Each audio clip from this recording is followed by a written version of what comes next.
Halo calon peserta didik SMK Negeri 1 Ambon. Apa kabar Anda hari ini? Saya harap Anda semua dalam kondisi yang sehat. Di saat ini kita akan lanjut dengan materi tentang pengenalan kurikulum yang akan diberikan oleh Bapak Peter Tuanakota SPD. Bapak Peter ini biasa dipanggil dengan Pak Pit.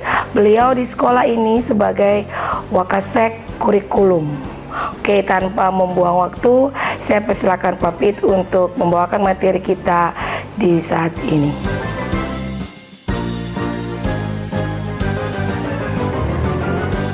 Iya, selamat pagi, selamat berjumpa peserta PLS SMK Negeri 1 Ambon yang kami kasihi. Di kesempatan ini, sebelum saya masuk dengan materi kurikulum, harus saya perkenalkan diri saya dulu. Karena ada pepatah yang bilang tidak dikenal berarti tidak disayang. Nama saya Pak Pit Tuanakota sebagai Wakasek Kurikulum SMK Negeri 1 Ambon yang akan membawa materi di pagi ini.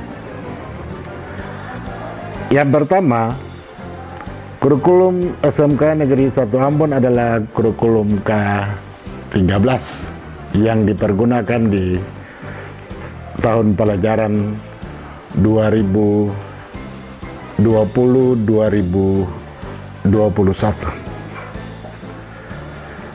Yang pertama, kalau orang mau mengenal kurikulum K13, yang pertama harus tahu struktur kurikulum SMK. Yang pertama berdasarkan peraturan Direktur Jenderal Pendidikan Dasar dan Menengah Kementerian Pendidikan dan Kebudayaan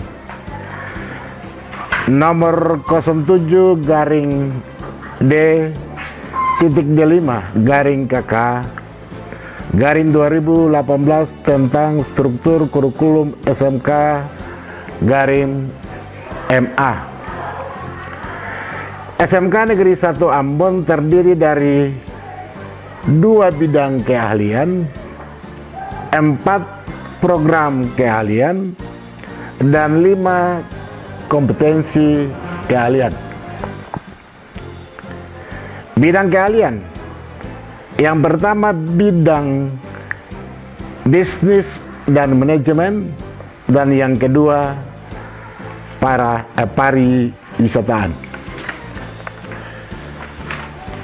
Program keahlian. Program keahlian SMK Negeri 1 Ambon terdiri dari yang pertama bisnis dan pemasaran, yang kedua manajemen perkantoran, yang ketiga akuntansi dan keuangan, yang keempat perhotelan dan jasa pariwisata. Kompetensi keahlian bidang daring dan pemasaran, yang kedua otomatisasi dan tata kelola perkantoran, yang ketiga akuntansi dan keuangan lembaga, yang keempat perbankan dan keuangan mikro, dan yang kelima usaha perjalanan wisata. Dalam kurikulum K13 itu terbagi atas 3. Yang pertama, A. Muatan nasional. Muatan nasional ini memuat beberapa mata pelajaran. Yang pertama adalah pendidikan agama dan budi pekerti. Yang kedua, pendidikan Pancasila dan kewirausahaan dan kewarganegaraan. Yang ketiga, bahasa Indonesia. Yang keempat, matematika. Yang kelima, sejarah Indonesia. Dan yang keenam, bahasa Inggris dan bahasa asing lainnya. Yang berikut, muatan kewilayahan. Itu terdiri atas dua. Yang pertama adalah seni budaya. Yang kedua, pendidikan jasmani dan olahraga dan kesehatan. Kemudian yang ketiga, muatan peminatan dan kejuruan. Itu terdiri daripada 3 C. C yang pertama adalah dasar bidang keahlian. C yang kedua adalah dasar program keahlian. Dan C yang ketiga adalah kompetensi keahlian. C yang pertama, C1, dasar bidang keahlian. Untuk kompetensi keahlian bisnis, daring dan pemasaran, otomatisasi dan tata kelola perkantoran, akuntansi dan keuangan, lembaga dan pengembangan keuangan mikro, terdiri dari simulasi dan komunikasi digital.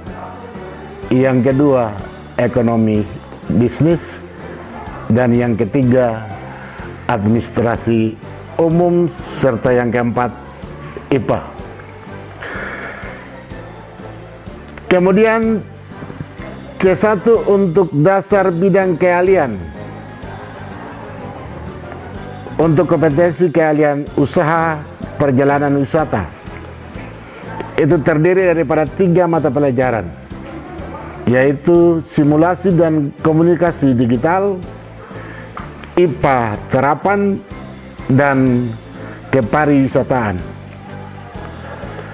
Kemudian untuk C2, kompetensi keahlian bidang darling dan pemasaran. Untuk dasar program keahlian, 1. Marketing, 2. Perencanaan bisnis, dan 3. Komunikasi bisnis. Sedangkan untuk C3, kompetensi keahlian, terdiri daripada 5 mata pelajaran, yaitu penataan produk, bisnis online, pengelolaan bisnis retail,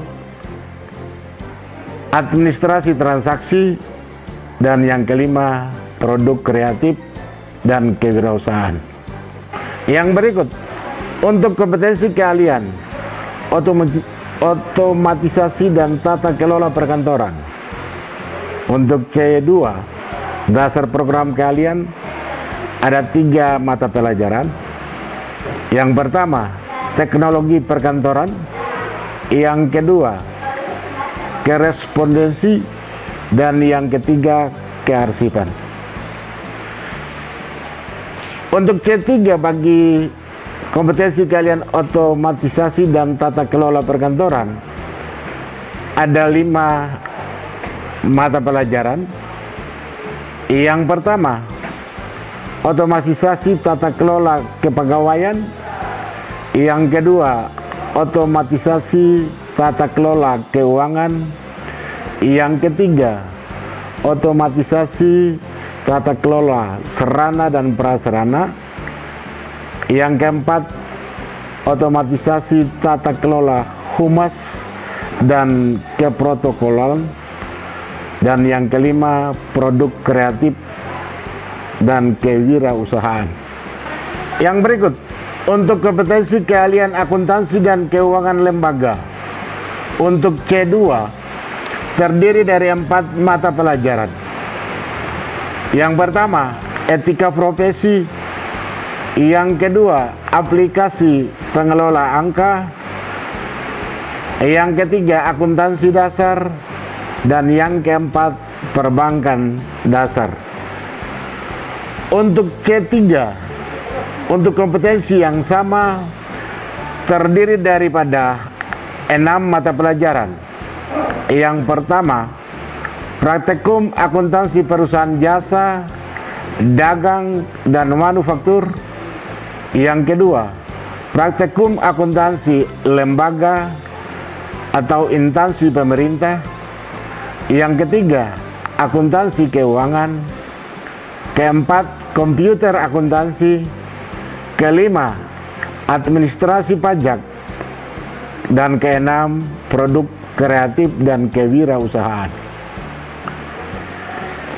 Yang berikut untuk kompetensi keahlian perbankan dan keuangan mikro. Untuk C2 terdiri daripada 4 mata pelajaran. Yang pertama, etika profesi. Yang kedua, aplikasi pengelolaan angka. Yang ketiga, akuntansi dasar. Yang keempat, perbankan dasar. Untuk C3, untuk kompetensi keahlian yang sama, terdiri dari 6 mata pelajaran. Yang pertama, pengelolaan kelas. Saya ulangi, pengelolaan kas. Yang kedua, layanan lembaga, perbankan dan keuangan mikro. Yang ketiga, akuntansi perbankan dan keuangan mikro. Yang keempat, komputer akuntansi. Yang kelima, administrasi pajak. Dan yang keenam, produk kreatif dan kewirausahaan. Yang berikut untuk kompetensi keahlian usaha perjalanan wisata. Untuk C2 ada 4 mata pelajaran. Yang pertama, komunikasi industri pariwisata. Yang kedua, sanitasi. Yang ketiga, administrasi umum. Dan yang keempat, bahasa asing pilihan. Untuk program keahlian yang sama untuk C3 terdiri dari 5 mata pelajaran. Yang pertama, pesanan dan perhitungan tarif penerbangan. Yang kedua, perencanaan dan pengelolaan perjalanan wisata. Yang ketiga, pemanduan perjalanan wisata. Yang keempat, pengelola meeting. Yang keenam, produk kreatif dan kewirausahaan. Kita lanjut masuk kepada penilaian. Penilaian pada kurikulum K13 itu ada 3 penilaian. Yang pertama, penilaian pengetahuan. Yang kedua, penilaian keterampilan. Dan yang ketiga adalah penilaian sikap. Ketiga penilaian ini akan selalu dilakukan untuk seluruh mata pelajaran yang ada pada struktur kurikulum K13, mulai daripada poin A, B, hingga pada poin C yang terbagi daripada C1 dan C2 serta C3. Untuk itu kami minta dari seluruh peserta PLS untuk nantinya masuk pada proses belajar mengajar di SMK Negeri 1 Ambon. Anda harus taruh perhatian penuh sehingga 3 penilaian ini dapat Anda capai dengan sebaik mungkin dan memuaskan. Itulah yang kami perlukan daripada seluruh peserta PLS SMK Negeri 1 Ambon. Kata pepatah, dengan ilmu, dunia ada di genggammu. Saya ulangi sekali lagi kata pepatah, dengan ilmu yang Anda miliki, dunia ada di genggammu. Sampai di sini materi yang telah saya sampaikan bagi Anda dalam perkenalan kurikulum K13 yang dipergunakan di SMK Negeri 1 Ambon. Semoga ini merupakan satu pegangan bagi Anda untuk awal Anda belajar di SMK Negeri 1 Ambon. Selamat pagi dan sampai bertemu di lain kesempatan.